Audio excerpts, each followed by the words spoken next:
Durk, you created productive sleep. Why and what's the benefits of that? Sleep is actually not just your brain shuts off. Your brain is actually very active throughout all the stages of sleep.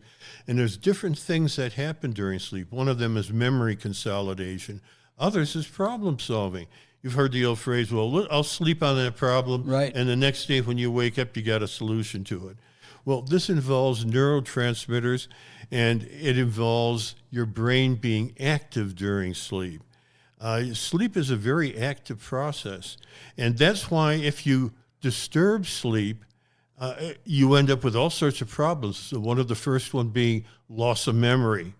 For example, if you have there's a very simple experiment that's done with mice. You have something like a flower pot, you put it in an aquarium, you fill it up with water to just below the top of the flower pot. You put a mouse on top of the flower pot. The flower pot's small enough so that the mouse isn't going to fall off and drown, but if it falls asleep, its tail falls into the water, and that wakes the mouse up.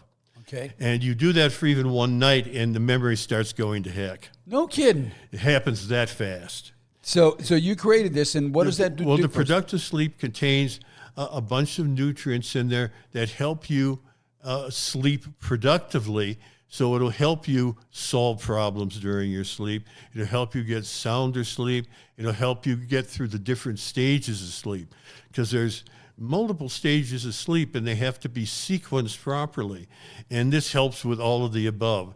And so you wake up in the morning, if you take productive sleep before you go to bed at night, you get a better night's sleep and a more productive night's sleep in terms of consolidating those memories and solving those problems. Let me add that there's no melatonin in it, because a lot of people around the country that think that they need help with their sleep are using melatonin or 5-HTP, and there's reasons why those two ingredients aren't in there, and I think Durk can explain it. Yeah, the reason is very simple. Both of those are good products, and they will help you get to sleep.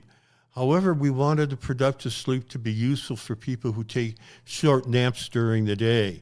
We didn't want it to have sedative effects.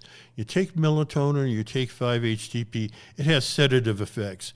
If you were to take that for a brief afternoon nap, you would wake up groggy if you took 5-HTP or melatonin before a 20-minute afternoon nap.